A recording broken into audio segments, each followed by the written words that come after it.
Badis, hari ini aku lagi sama Pak Mukiat. Boleh say hi ke Badis, Pak? Halo, hai.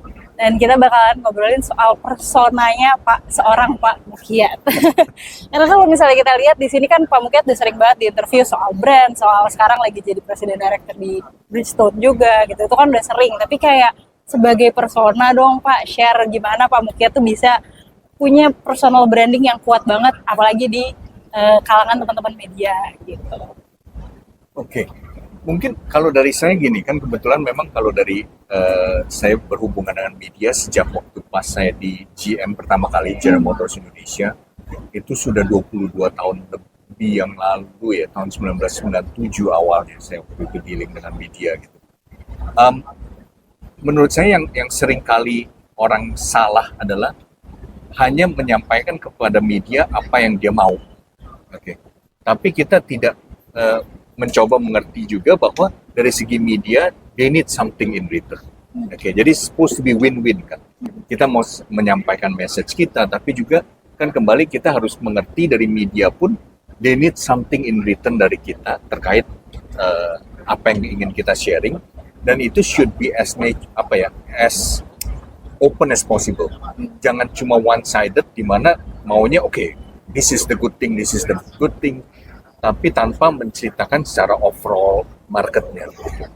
Nah, jadi kalau dari dulu saya dengan teman-teman media, dan kita harus mengerti juga dari teman-teman media pun, bahkan teman-teman media di otomotif, kadang-kadang belum tentu semuanya memang ada background otomotif, contohnya. Jadi kita harus cukup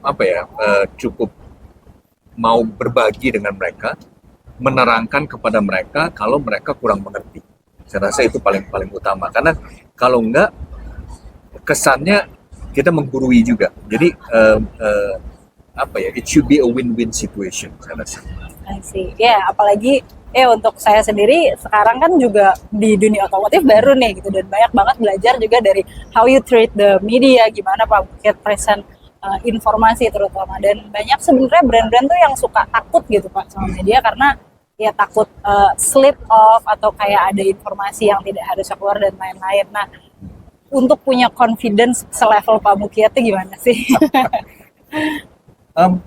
Kalau dari saya pribadi sebenarnya lebih yang penting kembali, jangan kita mengatakan sesuatu yang nggak benar. Oke, don't tell a lie. Karena satu hari kita akan lupa sendiri dan media tersebut mungkin ingat, tapi Pak dulu Bapak mengatakan hal ini gitu kan. That's gonna bounce back in a negative way. Jadi menurut saya apapun for good or for bad kita harus ceritakan semuanya gitu. Dan ada mungkin yang kita bilang sorry nih, tapi ini nggak boleh terbuka banget ya. So at least dari segi medianya aware bahwa kita di hubungan dengan teman-teman media kan kadang-kadang juga mereka tahu lah ada kalau mau disebut embargo gitu ya, news embargo, yang kita tidak bisa ceritakan secara terbuka. Tapi terhadap mereka kita harus benar-benar cerita apa adanya. Kalau dari saya itu. Tapi kita harus bisa ceritakan, tapi ini off the record ya. Walaupun memang kalau kita bilang secara benarnya there's no such thing as off the record gitu kan. Tapi kita harus bisa terbuka dengan mereka untuk mengatakan apa yang bisa kita ceritakan secara terbuka dan nggak terbuka gitu. Ada waktu-waktunya kita kayak nge-feeding informasi secara maksudnya hard sell, ada juga yang kita sifatnya lebih kayak personal ya, atau lebih defense gitu ya, kayak martial art ya Pak. Is it anything to do with you doing martial art? Kan kalau teman-teman tahu nih Pak Mukiat ini salah satu icon dari martial art. Ada nggak sih Pak yang apakah itu membantu, atau kayak how do you see your routine as martial artist dengan pekerjaan sehari-hari? Mungkin kalau ya memang salah satu hobi saya memang dari dulu lebih ke martial art gitu ya. Tapi mungkin kalau untuk lebih ke I guess it helps dari segi kerjaan gitu ya.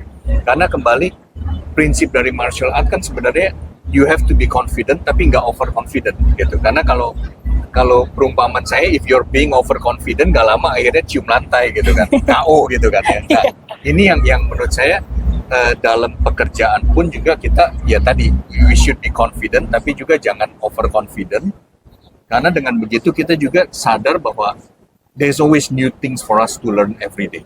Gitu. Interesting, ya benar-benar. There's always something new to learn every Yes. day. Oke, thank you banget Pak Mukyat waktunya. Boleh nggak sih bahas soal brandnya sedikit nih, karena di Sure. background kita ada Yeah. Bridgestone.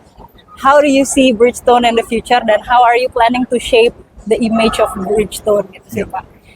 Kalau kita lihat kan kembali gini, untuk Bridgestone sendiri ke depannya atau bahkan sebenarnya dari sekarang ya, terkait sustainability terhadap lingkungan itu merupakan main visi misi dari merek ini. Dan karena itu mungkin dari saya dan tim, kenapa kita menonjolkan tema dari generasi ke generasi sejak tahun 2023, ini juga inline dengan edukasi kita terhadap konsumen Indonesia bahwa kualitas merupakan hal yang sangat penting. Dan ini yang memang sudah ditanamkan oleh Bridgestone sejak establishment-nya Bridgestone di Indonesia sekitar 1976, gitu, di mana kita pertama meluncurkan produk Bridgestone di Indonesia. Jadi apa yang ingin kita lebih tanamkan kepada konsumen Indonesia tentunya terkait kualitas, karena kembali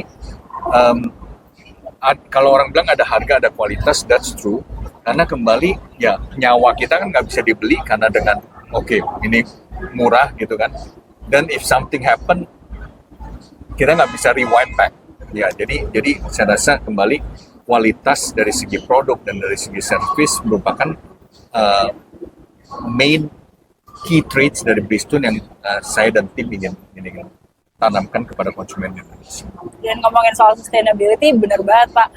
The more lebih bagus kualitasnya itu biasanya lebih awet, sehingga jadi tidak perlu purchase berkali-kali, jadi itu nggak menghasilin waste, jadi lebih sustain juga ya. Benar. Oke, thank you so much waktunya Pak Sama-sama. Mukyat. Thank you Badis yang udah dengerin.